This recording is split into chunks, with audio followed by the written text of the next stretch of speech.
Hey, David T.S. Wood here, and welcome to My Extra Mile. Really excited about the show today. This couple's a multiple six-figure income earner who are going to share with you how they made money the easy way. Enjoy, please subscribe, share this with friends, tap the like button, and please get involved with the conversation, add a comment, and I'll definitely see you on the other side.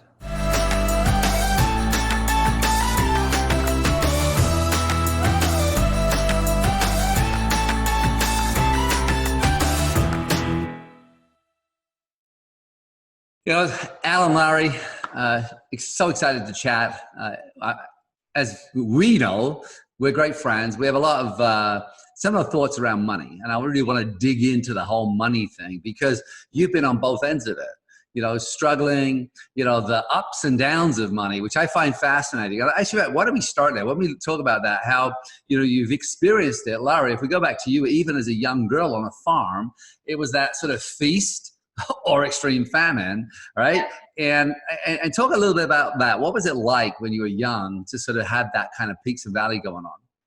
Yeah, it was literally a roller coaster. I'd describe it that way. It was, you know, when times were good, they were very, very good. When they were bad, they were horrid. And it was funny, actually. I felt like I had a responsibility for it at a really young age. I actually remember telling off my younger brothers and sisters for asking for, 50-cent candy because I knew that it was putting pressure on my parents. And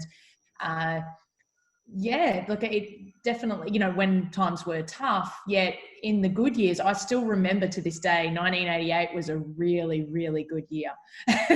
And we did lots of really cool stuff as a family. And yeah, I think it was something, it became a norm for me too. And I took it into my own adulthood as well. And it took me a long time to realize that I was actually repeating childhood patterns. Yeah.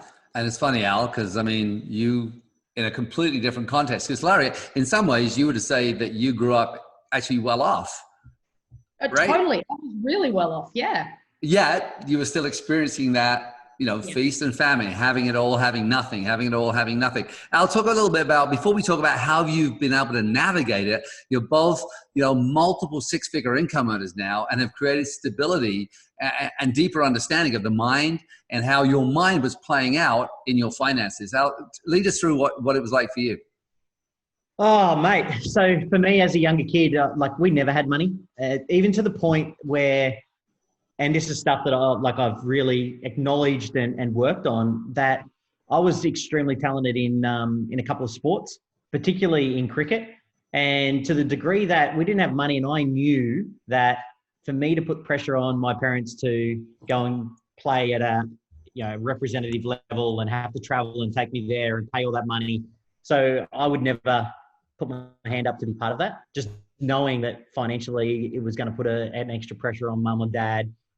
Dad was a single worker. Mum looked after us.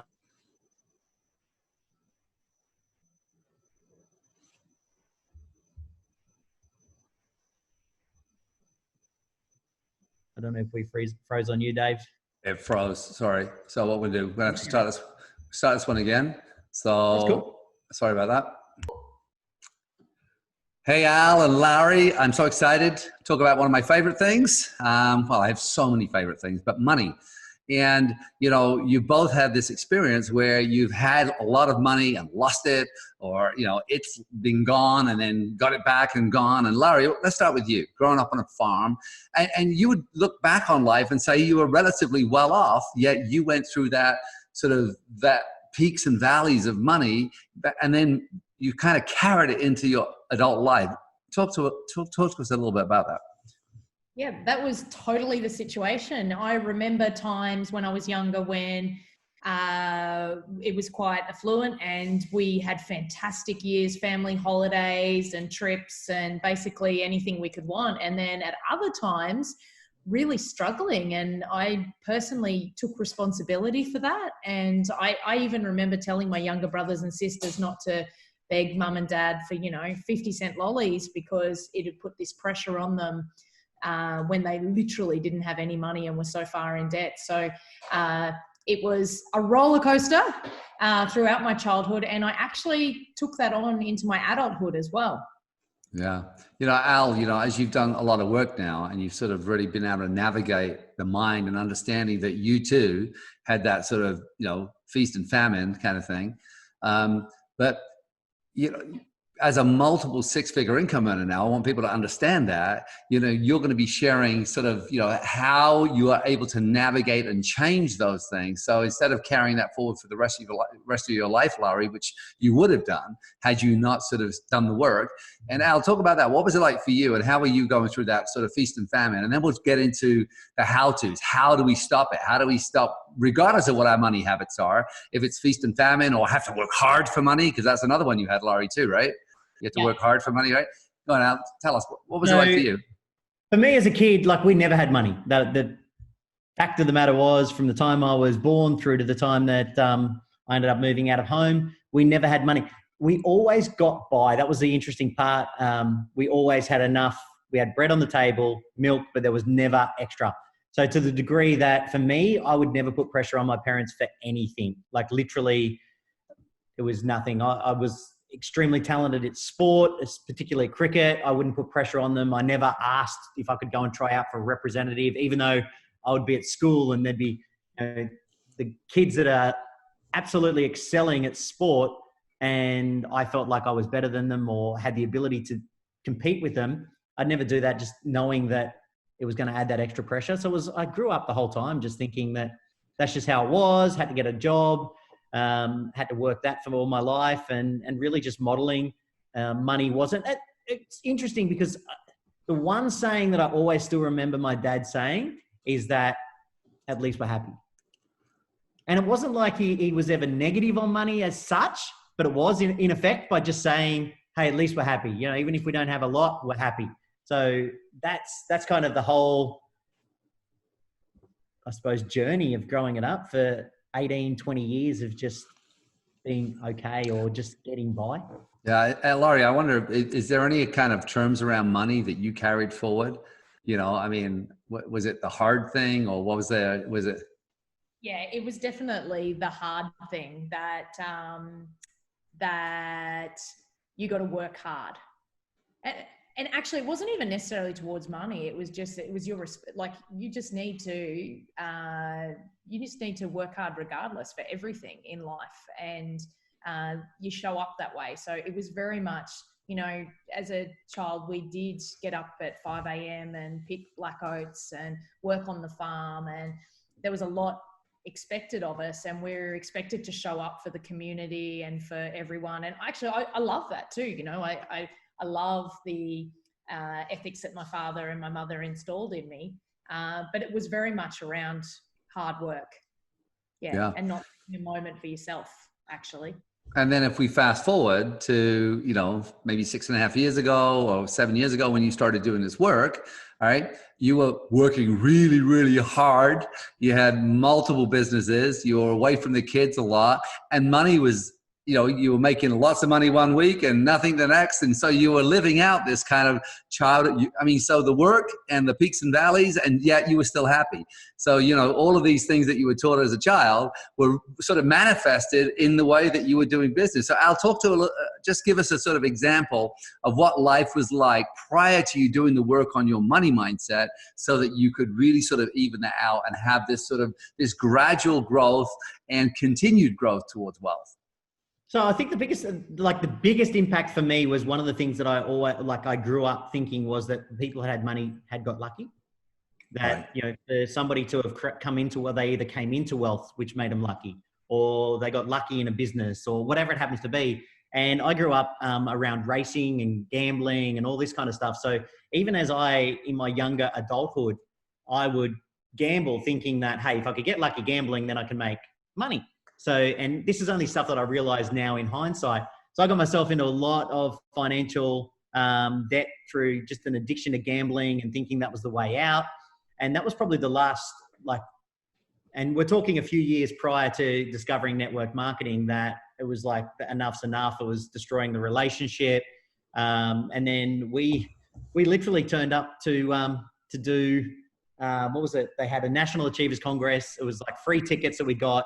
We turned up and there was a course, and it was a $10,000 course for over a year to learn about mindset, about money, with T. Harv Eker, which, you know, obviously, you know, extremely well. And Larry and I were like, I don't think we've got $10,000 available. Like, and we had maxed out credit cards everywhere, and we're like, let's just go up and see what happens. And we literally put it on a credit card, and for some reason it did a $10,000 overdraw. That's where it started. When you say a $10,000 overdraw, what does that mean? It means that our credit card had $10,000 more charged to it than what was even available on it. And we don't know how it went through, why it went through. But we figured if we're already in this amount of debt, what's an extra 10K? Work, put it on and try. And that was the start of the journey. Yeah. That's awesome. So take me through then. So now we've got this idea, the picture of your childhood messaging, what you heard about money, what you saw about money, what you experienced around money playing out. I love this idea. I don't love the fact you were addicted to gambling, but because of your deep-rooted belief that people were lucky, you're thinking that I will get lucky by buying a lottery ticket or by gambling or whatever that looks like, which became more of an obsession or an addiction. What was the first work you did to sort of really start reprogramming your mind towards the wealth that you enjoy today? First thing was acknowledging and understanding where it came from. So as soon as we started doing that work and realizing that we did have that blueprint, acknowledging that's a reality, that everything that we'd experienced in our life, how we grew up, what we'd learned from our parents, everything we'd modeled, that was the first work, was just acknowledging that, being able to write it down, look at it, see and understand. I suppose also accepting the fact that that's who I was, and not trying to change, not change it, but just appreciate that that's the journey I was on, and understanding that it was changeable. So that was the first work, was really just digging deep into, where did this come from? Why did I have this? What's this all about? And what are the things that I'm currently doing? What are the patterns that I hold within the money? So, and that was through going through and doing, what's it called? Millionaire Mind Intensive, or? Yeah, that's it. That's the one. I couldn't think of it. Yeah. Millionaire Mind Intensive. And that was the key concept. And I mean, you're continually coaching on that, David, and it's just so powerful. As soon as I realized that's where it had all come from, then I knew I had the basis for what I can start choosing and how to shift that and how to move that forward. We realized it was structural, and it was very interesting that Allan and I, as adults, were experiencing the same thing, but it was almost coming from different places. And so in doing the activities that the course actually set up for us, we'd see how we responded to certain things when it came to money. And as much as I could be speaking one way, in doing the activity and reflecting on it in a pressured situation, I could see myself showing up an entirely different way. And I actually always remember one particular one it was at Mission to Millions, this course that I went to, and we had to put our goals up, and then we had to slam a nail into our goals. Do you remember that activity? Yeah. That was life directions.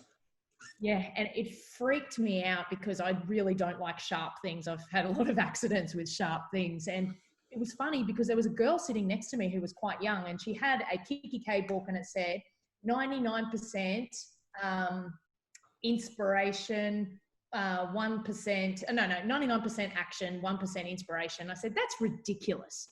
It doesn't have to be that hard.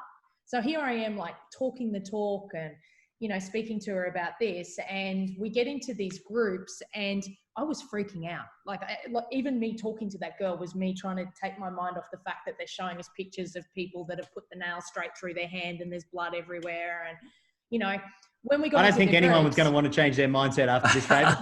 Yeah. Okay. No. True story. And then we get into these groups, and I'm like, I don't know how I'm going to do this. And I realized, okay, I've walked on fire with Tony Robbins before. How did I do that? And I was like, I know. I was in a group with a man who was kind of like a fatherly figure. And oh my goodness, there's no men in this group. I need to get into a group with a man. So I said, I'm sorry, guys, I've got to go. Jumped groups to another group with a man. And I actually even remember his name. He's a German guy, and he says, my name's Uwe. It's like Hoover without the suck. And I'm like, I explained to him, look, I feel like I need like a manly figure to help me get through this activity. I was open and honest. I'm thinking, yeah, I'm doing this the way I can do it, the way I know how. And in this activity, each person in the group, you have to give one of your fears to, or the things that are playing out in your mind. So, you know, I tell Uva to say to me, you don't have enough time. And I tell the next person to say to me, you need to be there for your kids. And someone over here saying you're not good enough. And so all my fears I've allocated to one person. And they're vocalizing as you're having to go up, and then, yeah. And so they're going to scream these at me as I'm walking up, and they screamed them at me, and I walked up and I slammed the nail, and look, my hand's fine. I got through, and afterwards I thought, okay, I'm going to share because it was wrong what I did, you know, and in reality, when they were screaming at me, I didn't know where Uva was. Like, none of that mattered because I was so focused on the end result. So, you know, I'll be good and I'll share my takeaway. So I put up my hand, and of course he chose me, and I shared that. And he said to me, so when else into your life do you run to your father when you're in trouble? Like, oh my goodness. Yes, I do that all the time. You know, when this happened, yeah, I run to my dad when I'm in trouble. And so it was such a big wake-up call for me, firstly. And I said, well, when the going gets tough, you know, when things are tough, I run to my dad. And then he gets me again. He says, why has it got to be so hard? I was just literally telling this girl next to me, you know, it doesn't have to be that hard. And yet here I am, I'm in this space in doing this activity. Like, I actually believe that it's got to be hard to be worthwhile. So I, you know, as much as I recognized it at first that I wanted to be a certain way, I was still living a different way. Yeah, it's interesting because, you know, part of that program, when I used to teach it, you know, one of the sayings we used a lot was, how I do anything is how I do everything. And so, you know, you can take somebody and watch them in any situation, and how they do, it could be how they do a sport, how they cook a meal, how they enter a group, doesn't matter what it is, how they rollerblade, and you can say how they do that is really how they live their life. And that's why Harv Eker used to say, and he's the author of The Secrets of the Millionaire Mind, who I worked with for a number of years, would say that you give me 5 minutes with anyone, and I will predict their financial future for the rest of their life. And you can hear it. And as a coach myself, and Allan and Lari, as you coach as well, you know, you can have a conversation with someone, and as you start to listen to the words they're choosing, it's very, very easy to pick up why they're not succeeding or why they're broke. So Al, you know, let's get to sort of what's something someone can do today if they want to, if they're in that sort of struggle, or if they're in that survival, or if they're that ebb and flow. One year they've got money, next they have no money, or they're that hard where they feel like they have to work hard for money, which a lot of guys my age were taught, because the grandfather and the father was, hey, just get a job and work hard. You know, don't rock the boat, keep your chin down, you know, blah, blah, blah. So a lot of people who are in their 50s and 60s just think that you got to work hard. And if they don't work hard, they feel guilty, right? So Al, what were some of the strategies? And maybe you can both share maybe some strategies that someone can learn from this show. This is quite a short show, that they could go away and maybe start the journey towards reprogramming or reconditioning their thoughts. Well, the first thing for us was really, well, one, being open to change. Like, we made that 100% decision when we went to that first Millionaire Mind. It was like, this is a path we want to pursue. We want to be dedicated to learning how to financially change our blueprint. So for one, it's like, be dedicated to doing that every single day. So we would read a book every day, listen to a podcast every day. When you say read a book, you read a couple of pages or 5 pages of a book, not a whole book. Yeah. I just want to be clear. Yeah, read a book every day, guys. That's how you get rich. It's like, what'd you do today? Nothing. I just read. Al said I had to read a book a day. And I'm broke. And I lost my eyesight. Exactly. So you'd read like 5 to 10 pages of a book every day. Yeah.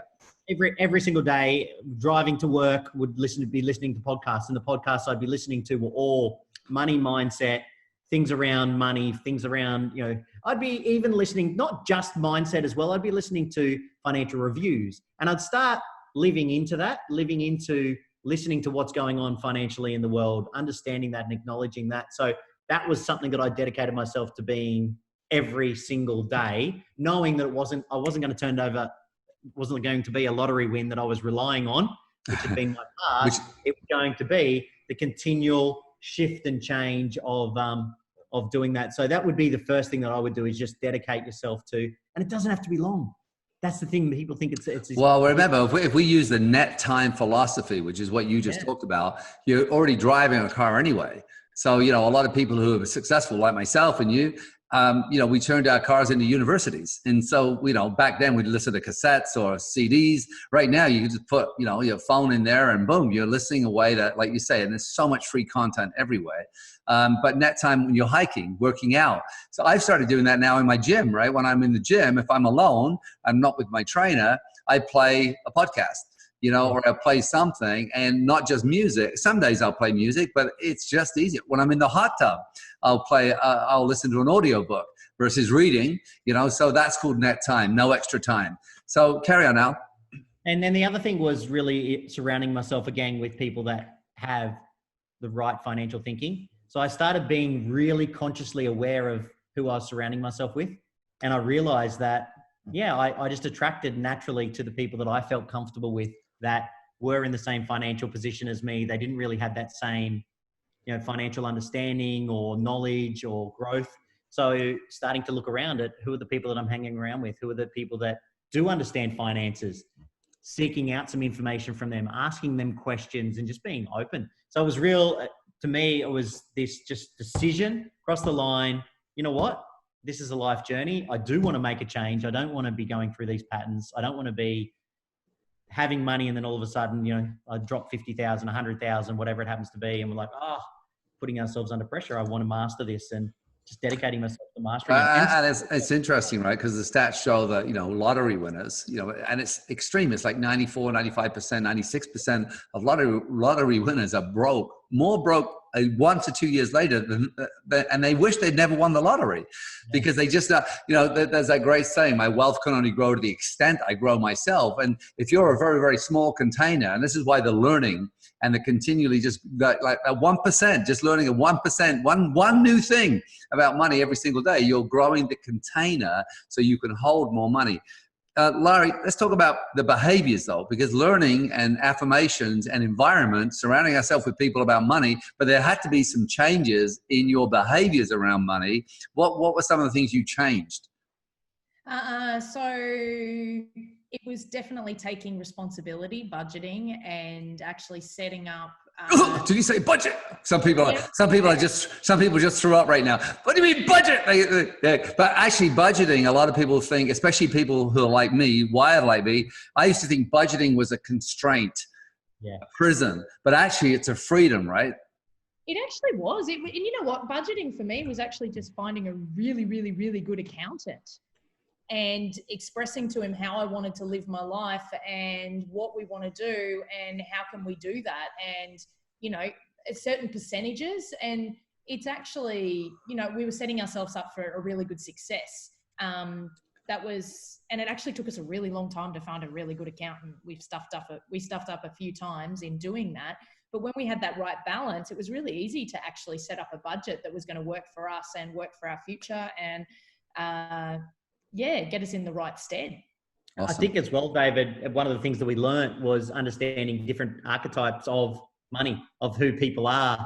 And I know this is something that I really enjoyed talking to you about more recently, about those different archetypes. And I realized that for me, I'm an avoider. I would avoid money. And because coming from that background that I had, whereas Lari was great at saving. So even to the degree when we started going through the processes, Lari would budget, and that was something that she was great at. But then I had to just be aware of it. So it was kind of that communication. But one of the things I did love, as you said with budget, when you just said budget, it wasn't about the constraints. It was what it created. We started realizing that we could budget, and there was one of our budgets we had to spend. Yeah. So there was a budget in there that we had to spend the money. And sometimes that was tough. It's like you've got $500 or $1,000 or $20, whatever it happens to be, and you had to spend it. So yeah, it was definitely. And that you were using the 7 jars, right? Correct. Yeah. Right. So anyone listening, this is a great resource. So the Millionaire Mind Intensive gives you the 7 jars. You have a jar, long-term savings for spending is where you're saving for this. You have an education jar. You have this spend jar, fun jar. So it's something that you have to spend every month. So if you don't have a lot of money and you're putting a percentage of what you're earning in there. So if you only had $5, right, in there, which doesn't mean you have $500, but you have to blow it. You have to blow the 500. So again, if you want to read that book, and it just does give you a very, very simple method. And you can today do this all online. You don't have to have the jars at home anymore, right? What else? What's one thing they can take away? We're really at the end of the show. But what's something else someone could take away where they're saying right now they're struggling or they're in the seesaw? Oh, by the way, maybe I should share the archetypes. The spender, the avoider, the money monk, which is someone who's, they think money is scuzzy. They're, a lot of them are very, very broke, right? The avoider, the spend, and the hoarder.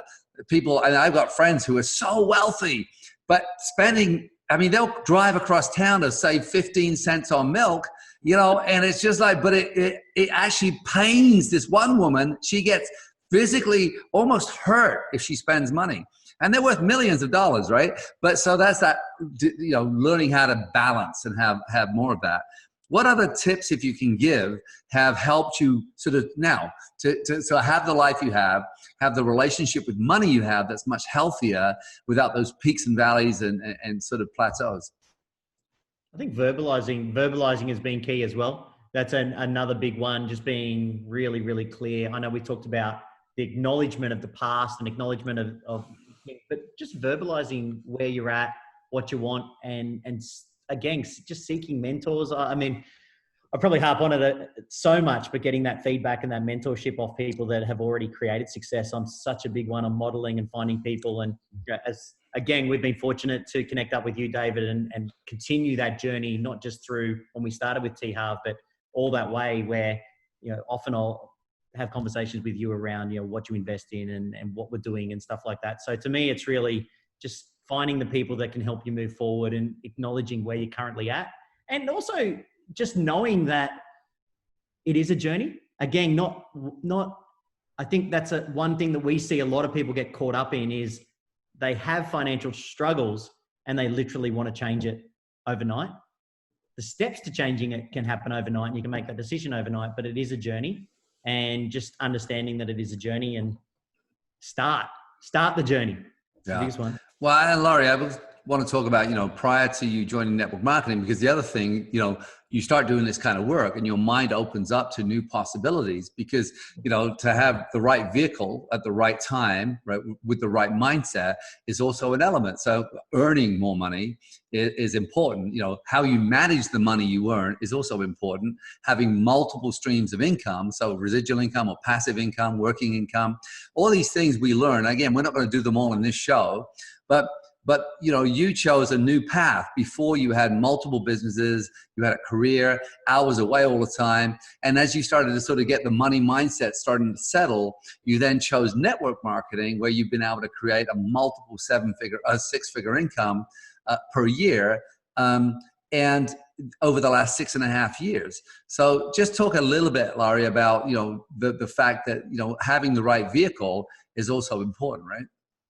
Totally. And actually the work that we did opened us up to looking for different opportunities around us. And I think even just spending time with the people at those courses who were successful in different areas of their life and wanting more in different areas of their life, hanging out with those people, we actually got clearer on what we wanted and we set our own goals around that. And it wasn't actually, for me, the money buys us some of those goals. It was actually setting those goals and then just going to work and taking the action required. The money just kind of was the flow off of that, if that makes sense. It wasn't that we were focused on the money. It was actually that we're focused on those goals that the money came because of all the cool stuff that was happening. Yeah, and this is going to lead us beautifully. It's like we wrote this, which we didn't, because the next show we're going to record is going to be a short 15-minute show, and it's going to be on the power of focus, because you guys, part of this success you have is because you understand the power of focus and where to put your attention, and what's that old saying, where focus goes, energy flows and results show. All right. With that being said, thank you guys. Those of you listening, remember, this is 1%. My extra mile, do those little tiny things, add one new thing per day, one tiny percent increase. And over a year, look at the compound impact on your life. Allan and Lari have done the journey. They were, working hard. They were struggling up and down financially. They didn't have quality time with their children, and they've been able to create the life of their dreams by doing the work. So enjoy, and we'll see you on the other side.